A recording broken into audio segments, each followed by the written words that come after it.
বাবা আমাকে এতটা সাপোর্ট দিয়েছেন বিধায়ী আজ যতটুকু এসেছি এটা আসলে বাবার কারণে আসতে পেরেছি। বাবাকে ভালোবাসি। মা বাবা আসলে এমন একটা বটবৃক্ষ যেটা আসলে যখন থাকে না তখন আমরা বুঝি। আমার বাবা বৃদ্ধ বয়সে পা দিচ্ছেন অবস্থা, এবং আমি যদি আমার কথাটা বলি, এই যে এত রেজাল্ট খারাপ করার পরেও, এত কিছু করার পরেও এখনও রাজনীতি করতে পারছি, মিছিল করছি, পুলিশের হাতে মার খাচ্ছি, আবার ফ্যাসিবাদ বিরোধী আন্দোলন করছি, আবার দিনের পর দিন ক্যাম্পাসে পড়ে থাকছি, এই সব কিছুর পিছনে সবচেয়ে বড় শক্তিটা হচ্ছে আসলে আমার বাবা।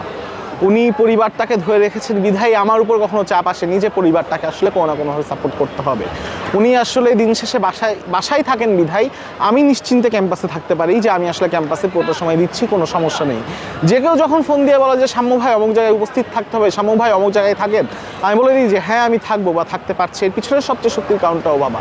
বাবা চাইলেই পারতেন পায়ে শেকল পথে, চাইলেই পারতেন বহু বাধ্যবাধকতা দিতে, চাইলেই পারতেন শর্ত সাপেক্ষের একটা জীবন দিতে, কিন্তু সেই সব কিছু না করে একটা স্বাধীন সার্বভৌম জীবন তিনি আমাকে দিয়েছেন যেন আমি আমার জীবনটাকে দেখতে পারি, বুঝতে পারি, শিখতে পারি।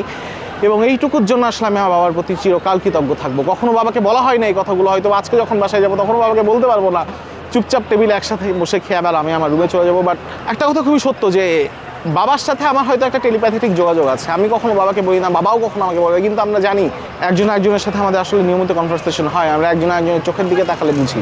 বাবা সবচেয়ে ভালো আমার দিকে তাকালে যেটা বুঝেন সেটা হচ্ছে আমার ফ্রাস্ট্রেশন, এবং এই ফ্রাস্ট্রেশনটা কখনো আমি তাকে বলিনি যে আমি কী নিয়ে ফ্রাস্ট্রেটেড, কিন্তু তিনি ঠিকই বুঝে যান কোন দিন আমি সবচেয়ে বেশি ফ্রাস্ট্রেটেড। হুট করে আমার রুমে আসেন, হুট করে হয়তো একটু গল্প বলেন, হুট করে বাইরে থেকে যখন আসেন আমার পছন্দের একটা খাবার নিয়ে আসেন, এখনও ছোটো মানুষের মতো ট্রিট করেন আমাকে। এখনও আমার মনে পড়ে কয়েকদিন আগেও যে বাবা যখন আসলেন তখন আমার জন্য আসলে চিপস নিয়ে এসেছিলেন আমার খুব পছন্দের, যেটা আমি ছোটোবেলায় খুব পছন্দ করতাম। তো এই যে বাবা এখন পর্যন্ত আমাকে মনে করিয়ে দেয় যে আমি সন্তান, বাবা যে এখন পর্যন্ত মনে করিয়ে দেয় যে আমি একটা বাচ্চা, এটার জন্য আমি আমার বাবার প্রতি কৃতজ্ঞ।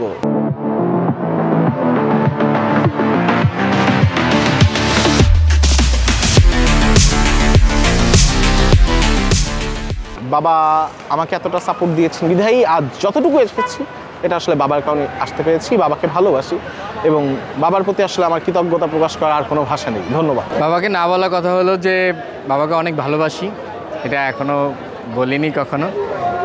আর বাবাকে যে আসলে কতটা ভালোবাসি এটা বুঝতে পারছি একটা পিরিয়ডে। আমার বাবা একসময় আওয়ামী রাজনীতির সাথে যুক্ত ছিল, এবং 2001 সালে যখন বিএনপি ক্ষমতায় আসে তখন সাধারণত আমাদের পলিটিক্যাল যে কালচার, এই কালচারে যে হয়রানিটা হয়, তো বাবা দীর্ঘ 6-7 বছর আমাদের ছেড়ে দূরে ছিলেন।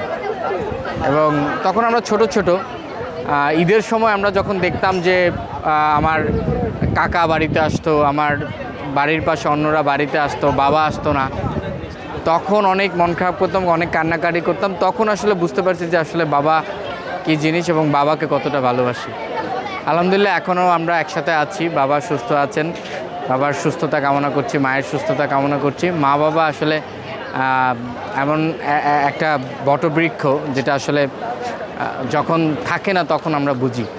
গল্প বলতে আমি আসলে মাছ পছন্দ করতাম না, তো একদিন খেতে বসছি, এখন আমি মাছ খাবো না, মা মাছ দিয়েছে, মাছ খাবো না, পরে বাবা খুব রেগে গেছে। হ্যাঁ, ওইটা ছিল বাবা আমার এখন পর্যন্ত আমার একবারে গায়ে হাত তুলেছে ওই মাছ কেন খাই না এটা নিয়ে, এবং তখন থেকে আমি এখন পর্যন্ত নিয়মিত মাছ খাই। বাবা যখন বাসার বাইরে থাকে অথবা অনেক সময় কাজের জন্য অনেক ঢাকার বাইরে যেতে হয়, তখন আসলে বাবার কাছে যখন ফোন দেই, সকালে কল দেই, বিকালে কল দেয়, অথবা রাতে সে কল দেয়, তখন সে বুঝতে পারে যে আসলে তাকে যে মিস করছে অথবা বাবা যে আমাদেরকে মিস করছে এটা ফিল করতে পারি। তো আলাদা করে আর কি বলা হয় না, আর বলা হবে কিনা জানি না।